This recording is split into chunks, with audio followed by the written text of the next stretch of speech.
नमस्कार, मी दर्शना आणि आज मी तुम्हाला श्रावणी सोमवारची गोष्ट सांगणार आहे। एका नगरात एक राजा होता आणि त्याला 4 सुना होत्या।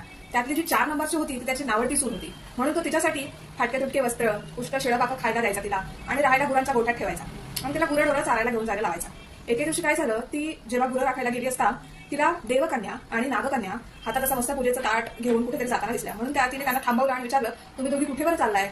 तर त्या दोघी म्हणाल्या, श्रावणाचा पहिला सोमवार आहे, तर आम्ही शंकराच्या मंदिरात शिवामूठ व्हायला चाललो आहोत। तर ती म्हणाली, म्हणजे काय असतं?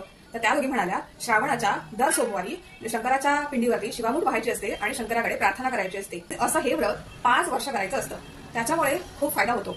कोणी जर नावडती असेल तर ती आवडती होते, घरात खूप सुख येतं, धन दौलत येते, समृद्धी वाढते घराची। ती म्हणाली, मला सुद्धा हे व्रत करायचं आहे। तर त्या तिला घेऊन गेल्या त्या स्वतःसोबत शिव मंदिरात आणि स्वतःकडचं सामान देऊन पहिला तिचा सोमवाराचं पूजन तिने केलं। तर दुसऱ्या सोमवारी तिने स्वतःच्या घराकडूनच सामान घेऊन आली। तिसऱ्या सोमवारी तिची चौकशी झाली म्हणजे सासरच्याकडून, की तू कुठे चाललीयस, कुठे आहे तुझा देव? तर ती म्हणाली, माझा देव फार लांब आहे, वाटेत काटेकुटे वाघ साप आहेत, खूप लांब जंगलात आहे। तर ते लोक चौथ्या सोमवारी तिच्या पाठोपाठ निघाले, आम्हाला तुझा देव बघायचा आहे म्हणून। तर त्या म्हणाली, हो चला माझ्यासोबत। वाटेत जाताना भरपूर काटेकुटे होते, पण हिला रोजची सवय, त्यांच्या पायांना काटे टोचत होते। हिला त्यांची दया आली की आणि देवाची तिने प्रार्थना केली की देवा, माझ्या माणसांना काटेकुटे टोचतायत।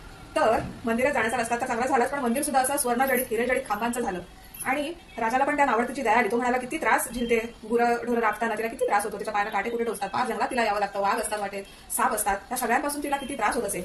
आणि ती स्वतःच्या घरच्यांसमवेत सासरच्यांसमवेत महादेवाच्या चौथ्या सोमवारीची पूजा करते आणि प्रार्थना करते, शिवा शिवा महादेवा, माझी शिवामूठ ईश्वरा देवा, दिरा भावा नणंदा जावा, सासू सासरे भरतारा, नावडती आहे ती आवडती कर रे देवा। आणि काय चमत्कार, सगळी तिची प्रार्थना स्वीकारतो शिवशंकर महादेव आणि ते मंदिर सगळेजण जेव्हा तिथून बाहेर निघतात तेव्हा मंदिर ते लुप्त होतं आणि तो जो राजा सासरा असतो तो त्याचं पागोटं काढून त्या मंदिरात ठेवतो आणि बाहेर निघतो, तलावावरती जातो। तलावावरती जाऊन मागे बघतो तर मंदिर अदृश्य झालेलं असतं। तो नावडतीला सांगतो, मंदिर कुठे गेलं? तर ती म्हणाली, माझा देव हा असाच आहे गरीबाचा। तर मंदिर हे साधंच आहे। बघतो राजा तर काय, त्या ठिकाणी एक साधं छोटंसं मंदिर होतं आणि शिवपिंडी होती आणि त्याने केलेली ती पूजा, त्यामुळे सगळ्यांनी मिळून केलेली पूजा तिथे त्याच पिंडीवरती झालेली होती आणि त्याचं पागोटं एका खुंटीला टाकलेलं असतं।